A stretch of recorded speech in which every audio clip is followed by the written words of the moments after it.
Hi, good afternoon. I'm Bob Megna. I'm the New York State Budget Director. The governor has designated me to chair today's meeting.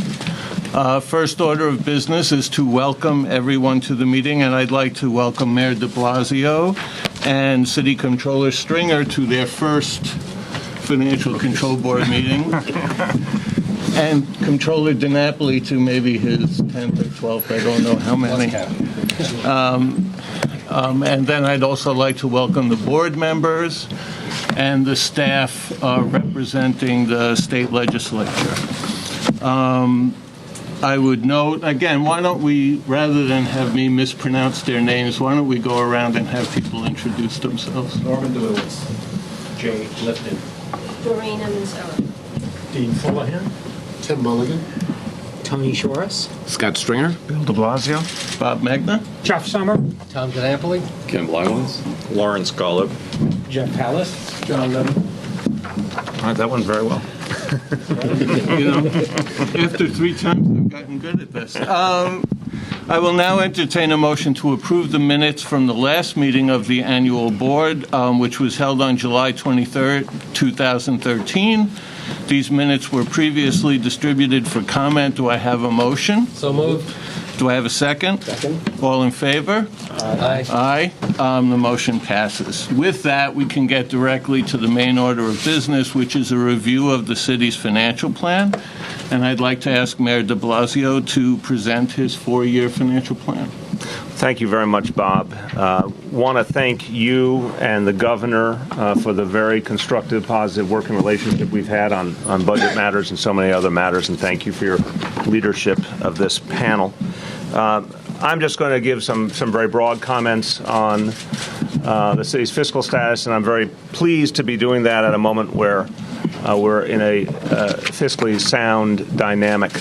I want to acknowledge and thank all of the members of this board for all they do for the city and for the state. Of course, Comptroller Tom DiNapoli and Comptroller Scott Stringer, both who've been crucial partners in all we do. Lawrence Golub, Jeff Hallis, and John Levin, thank you. And of course, Jeffrey Summer, the Executive Director. I want to thank all of you for what you do as part of this important body. I think everyone knows I was elected with a particular vision of what New York City government had to achieve for our people. Against the backdrop in which so many people were struggling economically, we presented a progressive vision. But at the same time, I said very, very clearly that any such vision could only be achieved in a fiscally responsible manner, that it would not be sustainable, it wouldn't be effective if there wasn't an underlying sensibility of fiscal prudence.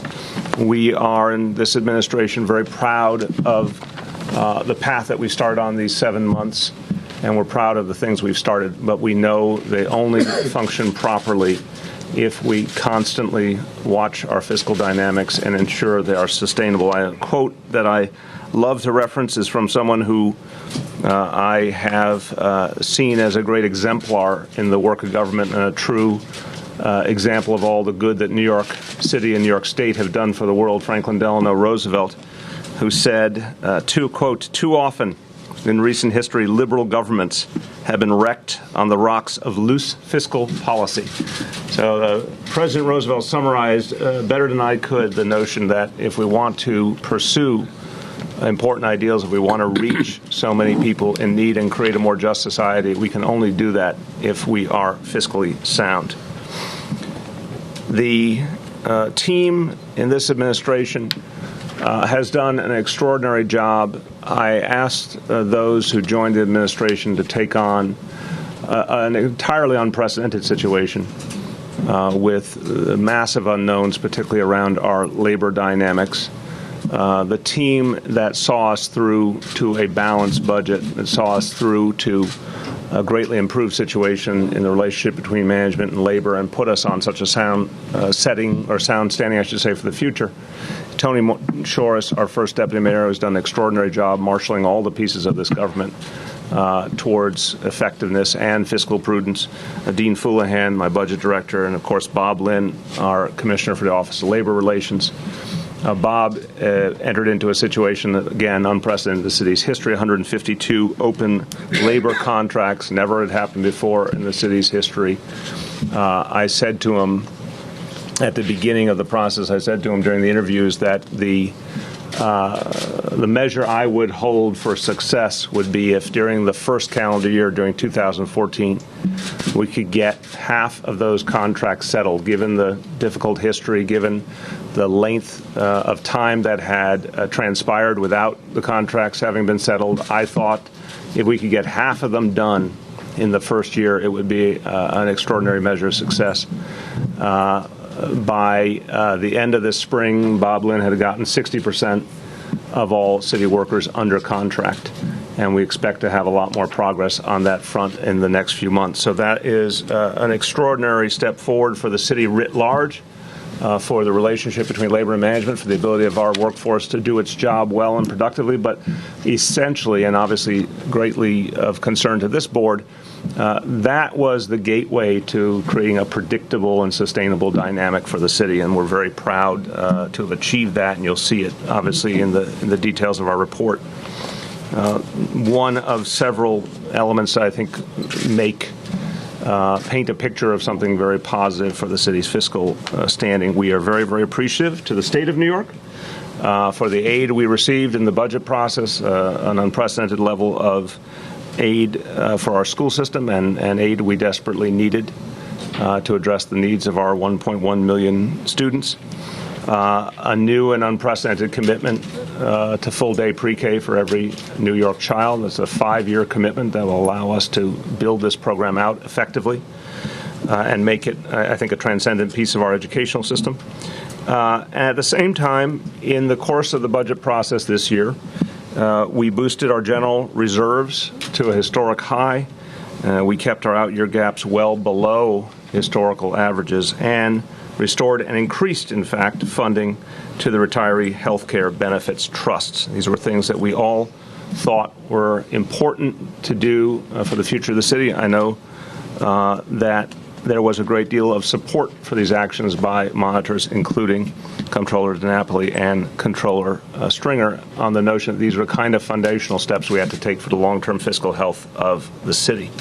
I would also note that the core partner in city government, the city council, has been a real partner in all we've done, that there's been an atmosphere of cooperation, collaboration. We had one of the earliest budget agreements in recent years this past June. There's been an openness and transparency in the process that has helped us to focus on the most essential issues, and it's helped us to keep the focus on fiscal stability as well. And that spirit of cooperation with the City Council, again, was foundational in a different front, on a different front in our relationship with labor, to success. The attitude we took towards our city's workforce was that we had a series of challenges we had to resolve together, that we could do it collaboratively, that we needed to find cost savings, that we needed to look to the long-term needs of the city, that we would be fair in the process, but we had to be mindful of the future. I think our workforce met us fully with those expectations. We ended up with contracts that were absolutely fair to city workers, but fiscally prudent and sustainable, and got to some of the challenges that had long gone unaddressed, most notably the deep increases that we had experienced in healthcare costs. A lot of us have looked at this issue over the years, and it was plain to see that we could not continue on a path of ever-increasing healthcare costs for our municipal employees. We had to break that pattern. We had to find a productive way forward. We reached an agreement, an unprecedented agreement with the Municipal Labor Committee to significantly reduce healthcare costs. It involves a guaranteed and enforceable plan to achieve $3.4 billion in savings through fiscal 18, and then approximately $1.3 billion in savings every year thereafter. We think this was an achievement unto itself. We think it's also going to open the door for additional savings as we move forward. Again, 60% of the workforce covered now by contracts, a very clear pattern in place. We think that's going to allow us to move quickly to close a number of other contracts. In terms of oversight, obviously this board plays a crucial role, as do the rating agencies. We've been blessed to have received very powerful and positive responses from the rating agencies confirming we're on a strong and stable fiscal path. Standard & Poor's, for example, said the city, quote, now has an element of certainty in its financial plan that it lacked in the past when labor settlements and associated wage and benefit increases were unknown. and a good friend of mine sitting to my left said in his report on the budget released this week that we have put New York City on a responsible path. So we're pleased that the efforts we've undertaken have been duly recognized and affirmed by key monitors.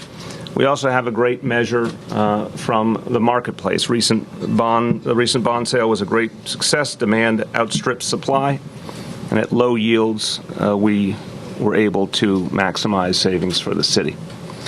So all of that gives us the foundation we need for the future, and it's going to allow us to continue the work that we think is crucial to the economic health of the city going forward, to the social health of the city going forward. We're going to continue on the path of making deeper investments in education, which I think is essential to the work of creating a more just and fair society and creating opportunity for all, but it's also essential to the future of this city's economic vitality, for our business climate, for the strength of our workforce. We're going to follow through on the commitment for full-day universal pre-K. We've more than doubled after-school programs for middle school students and summer enrichment programs for middle school students, which we think will have a profound multiplier effect. As is well known, we've launched a very ambitious, but we believe attainable plan to create or preserve 200,000 units of affordable housing over the next 10 years in a city that's well on its way to a population of 9 million, that, again, to have a healthy economic climate, to have a strong business climate, as well as to be a fair and just place, desperately needs this kind of amount of new affordable housing. 200,000 units enough to house almost 500,000 people, and that we will achieve over the next decade. And we've made major investments in public safety. Our Vision Zero program to greatly reduce pedestrian and traffic fatalities, our efforts to increase policing in some key areas of the city that have a need. We've put more police on the streets in key areas, including through an important reform of civilianization of 200 members of the NYPD, reform, again, that's been talked about for many years, finally beginning to be achieved, and one that we think is fiscally wise and we will build upon. So I'll finish by saying, this, from the point of view of this city, has been a strong start. We know there's a lot more work to do up ahead. We will be constantly looking for efficiencies and cost savings in city agencies. We're proud of the start we've undertaken, but we know this work has to be done every single day, and we know there are certainly areas where we can find cost savings going forward. Department of Education is an area of particular interest and one where we think some real savings will be found. And we intend to continue to show that a vigorous and progressive program of helping every kind of New Yorker can go hand in hand with a very fiscally prudent approach. I want to thank you for the opportunity to address you, and we've submitted the documentation to go along with it, and we appreciate your insight and support. Thank you, Mayor. Now I'd like to hand it over to Controller DiNapoli and see what comments he has.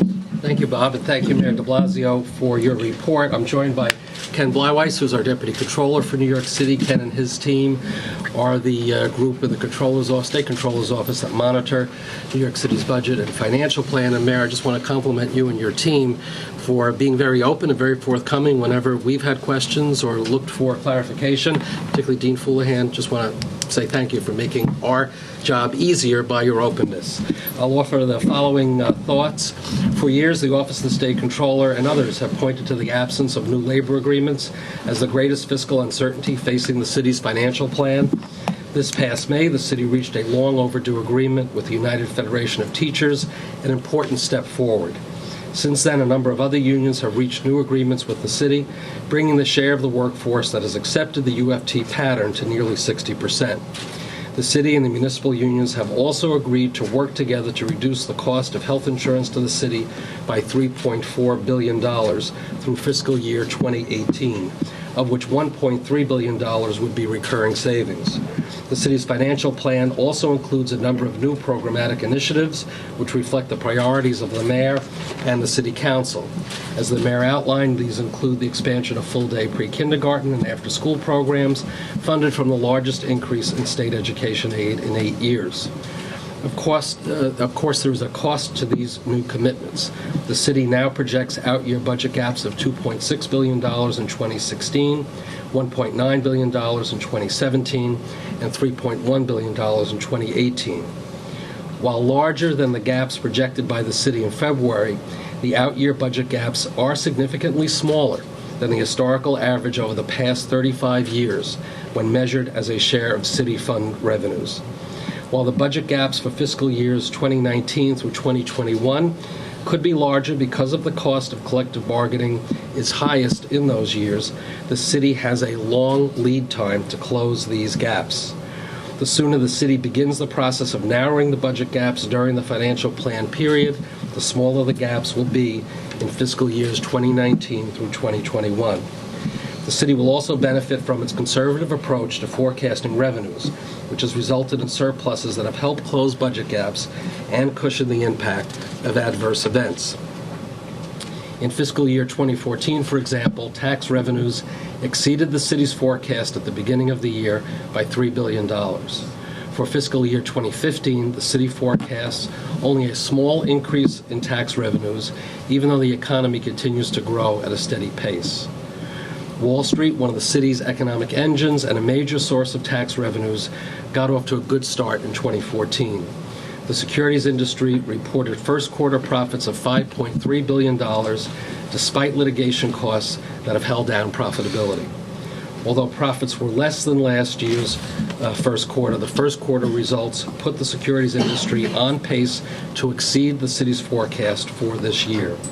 The city also continues to add jobs at a solid pace. In 2013, employment reached a record high of 4 million, although many of the new jobs have been concentrated in lower-paying sectors. The city's unemployment rate has fallen from a recessionary peak of 10.1% to 7.9% in June, but it remains higher than it was before the recession. By most measures, the city's economy is much stronger today, but the possibility of an economic setback increases with each year. Changes in the business cycle are inevitable, and the national economic recovery has already exceeded the average length for all recoveries since the end of World War II. Thus, I commend the mayor and the city council for increasing the general reserve to $750 million. In fiscal year 2014, the city rescinded the planned transfer of $1 billion from the Retiree Health Benefits Trust and contributed an additional $864 million. These actions raised the balance in the trust to more than $2.2 billion. The trust was created by the city to help fund the future cost of post-employment benefits other than pensions, which has grown to more than $92.5 billion. In past years, the city has used the trust as a rainy day fund. Strong demand for city securities and the city's high credit rating are also evidence of the city's strong financial condition. In conclusion, the city projects a surplus of $2 billion in fiscal year 2014 and a balanced budget for fiscal year 2015. The out-year budget gaps are manageable, and although a significant economic setback during the financial plan period could make closing the gaps more difficult, the city has added to its reserves. The city clearly still has work to do, and we will certainly follow your work and your efforts in that regard. Negotiations must be concluded with the remaining municipal unions. The hoped-for obtained health insurance savings are certainly a key area you need to stay focused on. And narrowing the future projected budget gaps is obviously a key area of concern as well. But you're off to a great start. Thank you, Controller. City Controller Stringer. Well, let me start off by saying it's a pleasure to join all of you this afternoon at the Financial Control Board's annual meeting. For me, being here is an honor, an aspect of my job as controller that I undertake with great resolve and respect. The creation of the FCB grew out of the city's brush with bankruptcy in the 1970s and the fiscal crisis that almost brought New York to its knees. Let's never forget that that crisis was preventable. And today's meeting is a continuation of the vitally important review and accountability that has governed New York City's budget for the last 36 years. Our culture of fiscal oversight has been enriched by the work of the Independent Budget Office and non-government monitors like the Citizens Budget Commission. It's no exaggeration to say that these controls have ensured on-time city budgets, which are balanced in accordance with rigorous standards. As a result, New York City today has one of the nation's most closely watched, scrutinized, and monitored budgets, to say the least. This oversight helped spur significant improvement in our credit rating and borrowing costs, and helped our finances remain robust during the ups and downs of various economic cycles. The checks and balances built into New York City's budget process are also vital to its success and stability. I'm pleased to report that the FY 2015 adopted budget is balanced and responsible, and I commend Mayor de Blasio for his prudence in adding another $864 million to the Retiree Health Care Benefit Trust. This is in addition to not withdrawing the $1 billion in FY 2014 as was planned by the city last fall. It's important to note that the trust balance is now higher than at any point since FY 2011. The adopted budget includes the funding necessary to pay wage increases to our city's hardworking public employees, for which they went without for many, many years. By fully accounting for these costs, we now have a budget that shows a clear picture of the city's long-range finances. Now, it would be easy for a new administration to identify new sources of revenue and spend.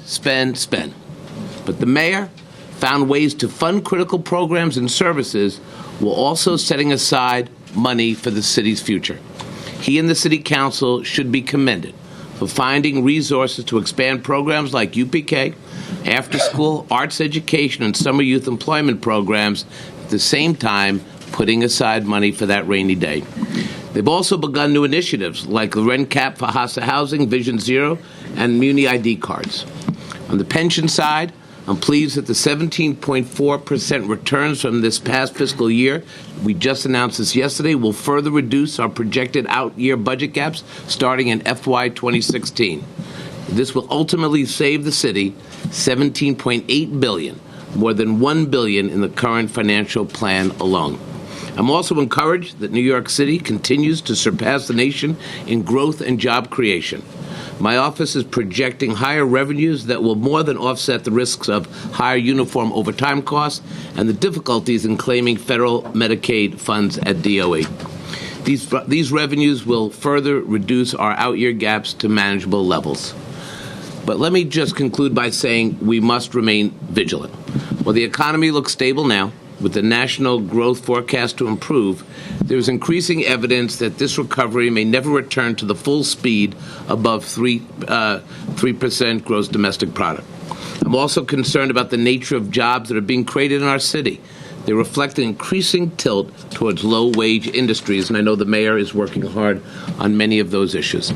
Successful fiscal management requires that we use all the tools available to us, including an agency efficiency program to achieve savings.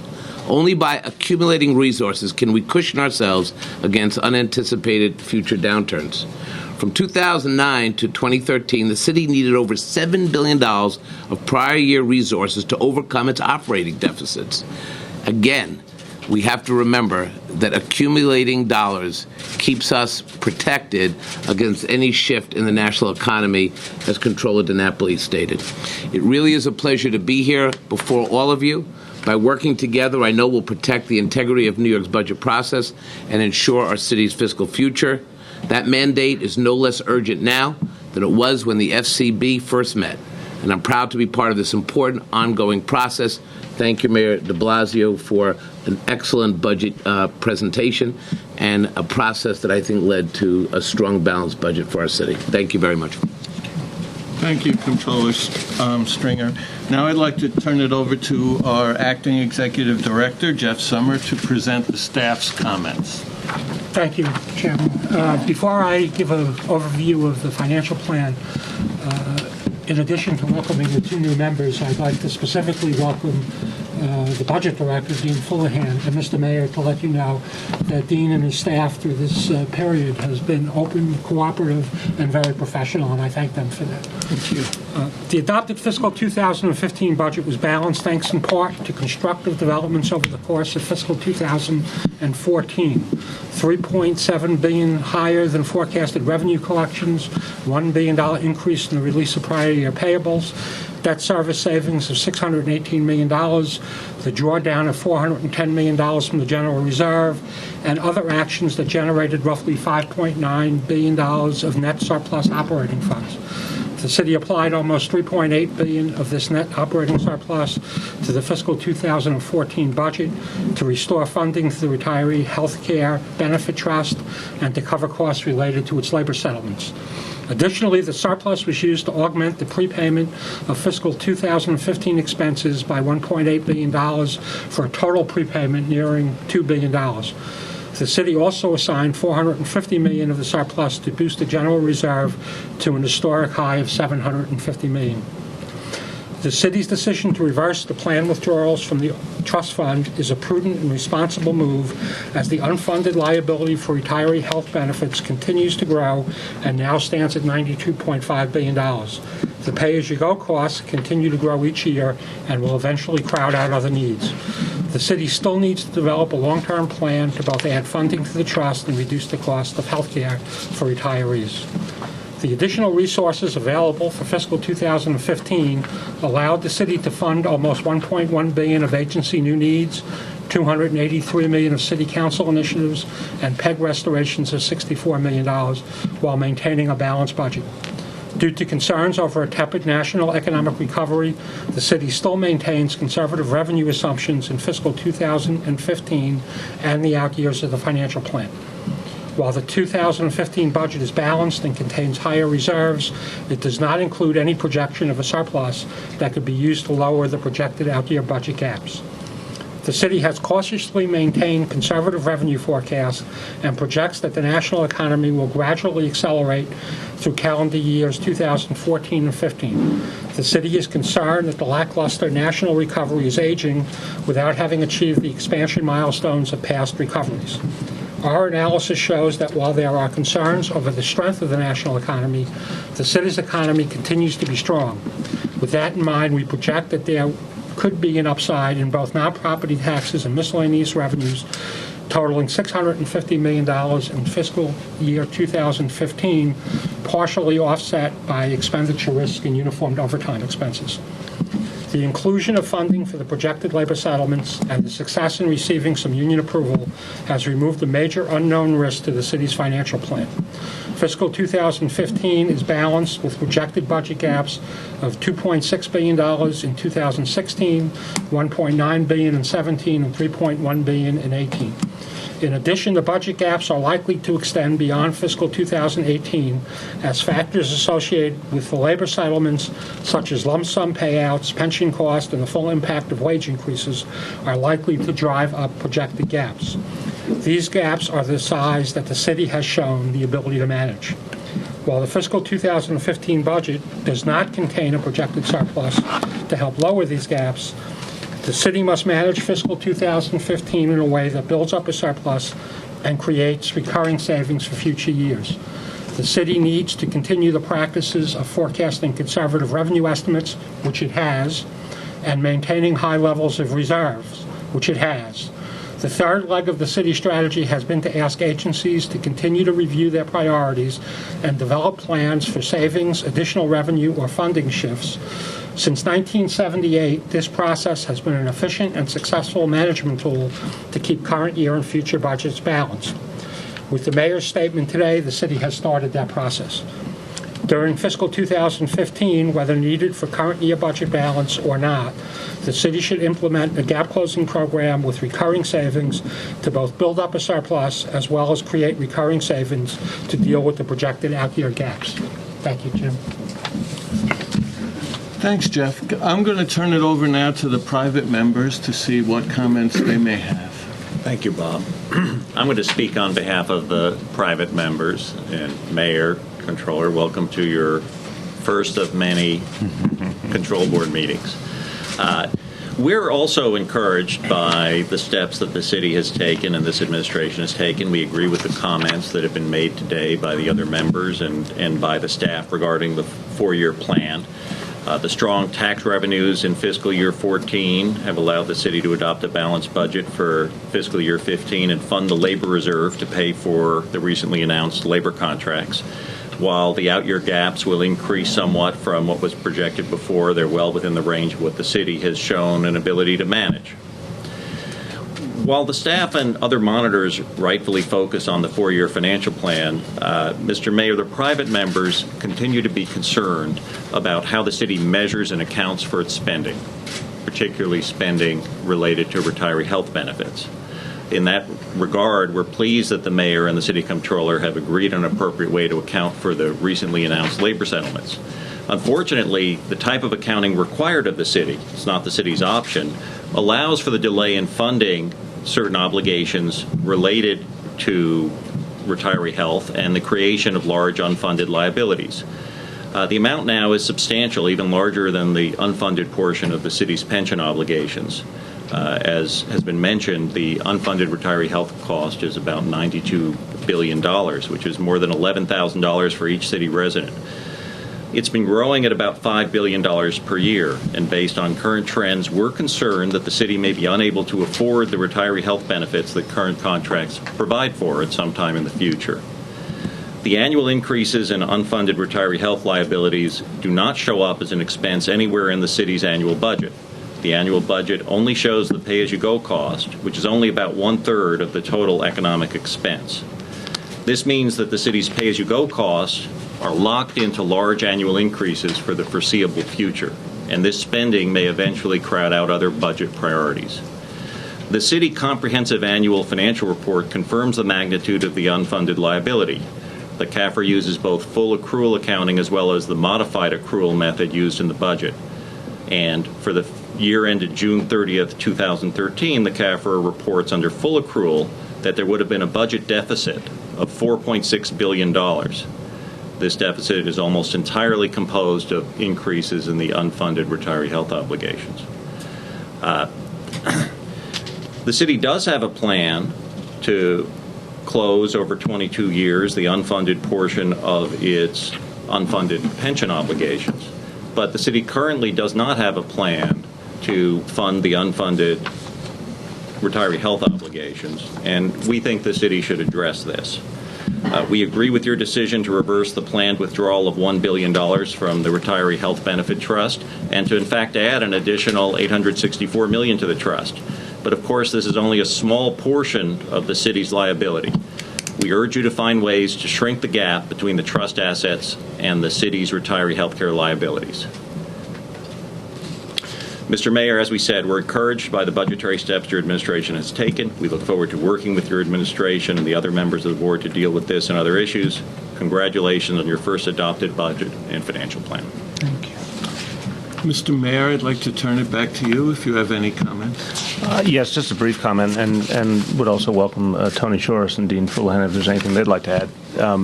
Thank you for your vote of confidence in what we have done with this budget. I just want to say I take to heart the concern that you've raised about the future, and we're looking at a variety of ways to address some of our future obligations. I think what I want to focus on is the fact that we found here and now a productive way working with labor to address the growth in the healthcare costs that are confronting us right now. I think you've raised a very important long-term issue, and again, I take it to heart and don't want to minimize it. But I guess because I'm an optimist by nature, I would say that it is heartening to see a variety of key institutions in this city, this board and other monitors and our comptrollers and labor and the city government, both the mayoralty and the council, all recognizing that we have to come to grips with healthcare costs, and the steps we've taken initially, I think, is very promising because there was a cooperative spirit and there was a sense that there were many ways we could work together to reduce those costs, and that it was really in everyone's interest and the right thing to do. So appreciate your comments, look forward to working together, and want you to know I take them to heart. Thank you, Mayor. Thank you. Any other comments? Thanks, Mayor. Let's get to the final part of our review, which is a review of the fiscal year 14 annual determination for FCB to remain in sunset. And I'll ask Jeff to explain what that means, and I will call on him now to discuss that. Thank you. The Financial Emergency Act had created 5 conditions that prior to 2008, if any one of them had occurred, there would be an automatic reimposition of the control period.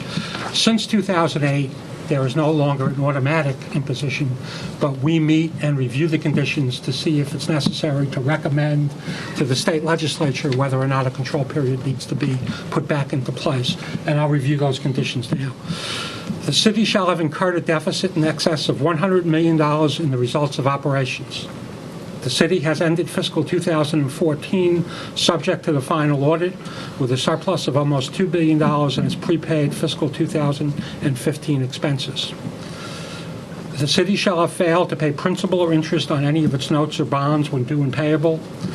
The city shall have issued notes in violation of restrictions on short-term borrowing set forth in Section 9B of the Act. And the fourth one, the controllers shall have jointly certified that they could not, on the basis of facts existing at the time of such certification, make the joint certification required to terminate a control period. What that means simply is that there's still market access for the city. The city has paid all principal and interest on its notes and bonds and has not violated any of the short-term borrowing provisions of the FEA. I have also received letters from the state and the city controllers informing me that they do not see any likelihood that they would have reason to issue a joint certification relating to market access. The fifth is the city shall have violated any provisions of the Act, and such violation substantially impairs the ability of the city to pay principal or interest on its bonds or notes when due and payable, or the city's ability to adopt or adhere to a balanced operating budget. The city has not violated any provisions of the Act. The staff therefore recommends that the board approve a resolution determining that as of July 29, 2014, none of the events which would have required the imposition of a control period has occurred, nor there is a substantial likelihood and imminence of such occurrence, and that the city is not experiencing fiscal stress that would jeopardize the orderly functioning of the city's fiscal affairs.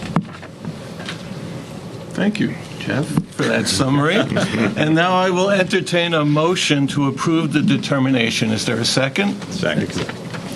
All those in favor? Aye.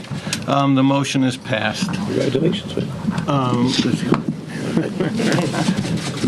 Thanks very much. That concludes the business of the board, and I will now entertain a motion to adjourn the meeting. So moved. All those in favor? Aye. Aye, we are adjourned. Thank you. Most efficient meeting in the history of government. I tried. You sort of served the whole